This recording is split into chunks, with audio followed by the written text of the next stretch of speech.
UFC Freedom 250 will go down as one of the wildest nights in MMA history. 7 fights, 7 knockouts, all at the White House point. But that kind of violence comes at a price, and the price is now being paid by the men who fought through it. Ilia Topuria walked into that main event as a 17-0 superstar, and he walked out with broken bones in both eye sockets. The Association of Boxing and Combative Sports Commissions has hit him with the maximum medical suspension allowed.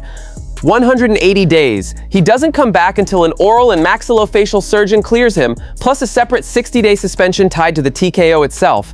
The only silver lining? No surgery required. Alex Pereira got hit with the exact same number, 180. After getting stopped by Ciryl Gane in the co-main event, Pereira needs a clean maxillofacial CT scan before the commission even considers clearing him, plus an additional 45 days mandatory rest layered on top.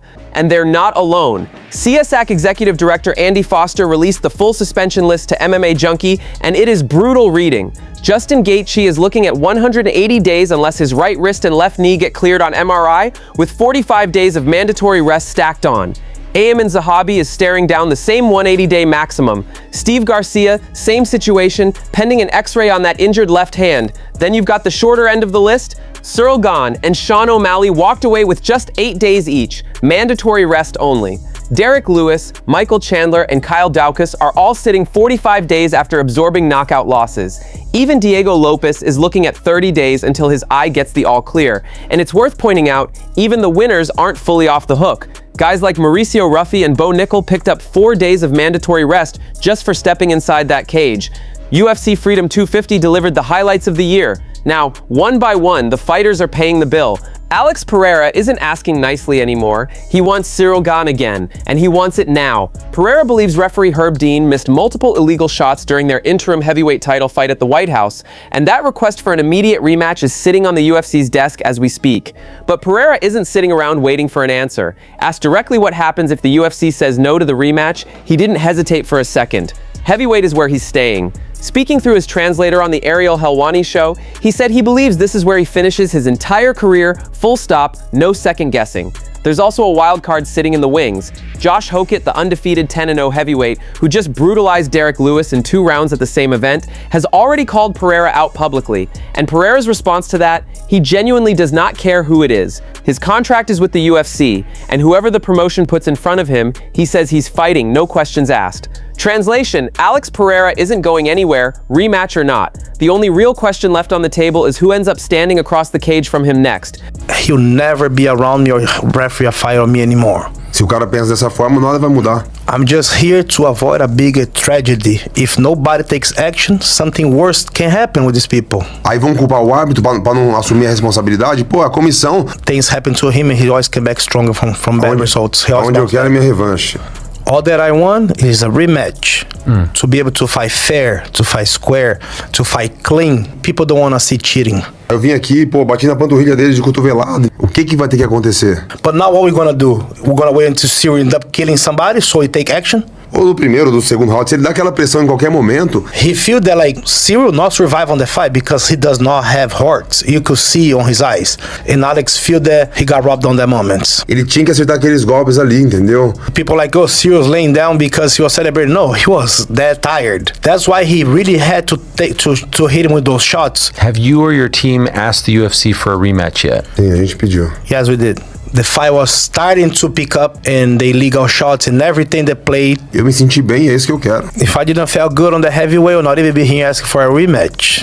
That's what I want. When would you like to come back? Em setembro eu gostaria de estar lutando. After the result of the medicals, maybe September I'll like to be fighting. That's soon. It's fast. Whatever the champ wants, the champ gets. We're gonna support him no matter what. You have to be healthy, no? Ilia Topuria still cannot fully open his eyes. Days after the biggest loss of his entire career, that is the reality his own close friend is now describing to the world. At UFC Freedom 250, El Matador suffered his first ever defeat, and it came against Justin Gaethje in an absolute back-and-forth war. After 4 brutal rounds, Topuria's corner made the toughest call of the night and pulled him out before round 5. It turned out to be exactly the right one because it was later confirmed he'd fractured the orbital bones in both eyes, along with damage to his nose. The good news, no surgery needed. The bad news, recovery is going to take real time, and the 180-day medical suspension reflects exactly that. Topuria's close friend Pablo Motos gave fans an emotional, first-hand update on the Spanish show El Hormiguero. He said he had spent the morning with Ilia, that there are fractures in the orbital bones and in the nose, and that even while doctors were actively treating his wounds, Topuria still could not open his eyes properly. But here's the part of the story that's getting people talking. In the middle of all that pain, with his eyes still closed shut, Topuria reportedly looked at his friend and delivered a line that sounds exactly like him: "Champions, when we fall hard." And almost immediately afterward, he started looking ahead, telling Motos he'd love to run the rematch back in Spain, a country the UFC has never once held an event in, despite Topuria being the promotion's biggest Spanish-speaking draw. The sad problem is, Justin isn't interested, at least not yet. Right after the fight, the new lightweight champion made it clear that Topuria is going to have to climb all the way back up the rankings before any rematch conversation even starts. So for now, the request from El Matador's camp is out there in the open. Whether the UFC actually grants it down the line is a completely different story. Justin Gaethje just pulled off one of the biggest upsets in combat sports history, and he is in absolutely no rush to run it back. At UFC Freedom 250, Gaethje shocked the entire MMA world by stopping Ilia Topuria to become the new undisputed lightweight champion. Topuria's corner waved off the fight at the end of round 4 after watching the damage pile up on both of his eyes throughout the fight. Almost immediately, critics like Islam Makhachev and Arman Tsarukyan started labeling the Spaniard a quitter, pointing directly to how often he was seen touching at that right eye during the third round. Dana White even confirmed shortly after the event that Topuria was rushed straight to the hospital with real concern over a possible broken orbital. Given everything that's come out since, it's extremely unlikely we see him back inside the octagon before the year is even out. And Justin isn't interested in waiting around for him anyway. Speaking about the finish on the Paramount Plus broadcast immediately after the fight, he didn't hold anything back, saying Topuria was so concerned about the blood that he kept touching his face over and over again after getting hit clean with that uppercut. For now, the new champion has made his stance about as clear as it gets. A rematch with Ilia Topuria isn't happening anytime soon. And Topuria was just so confident he was going to get you out of there in the first or second I am round. such a huge fan of this kid, but where do you go from here? It's tough. It's going to be very tough climb back. But I've never had the mindset he had. Yeah. I never thought myself unbeatable or infallible. I knew. I said it from day one, I'm going to get knocked out with the way I fight, with how crazy this sport is. Again, I don't want to say anything bad about this guy. He was a world champion, but he is in the hospital right now, and I'm not. So some people mentioned earlier a potential of an immediate rematch. Do you think there's grounds for that? Do you think anything warrants that, or do you think you move on to the next contender? I don't even know if I'm, again. Sure. I don't know. Yeah. I would say definitely not a rematch. I mean, I made him quit on the stool. It's not like there was, he hurt me, and I think it was 3-1.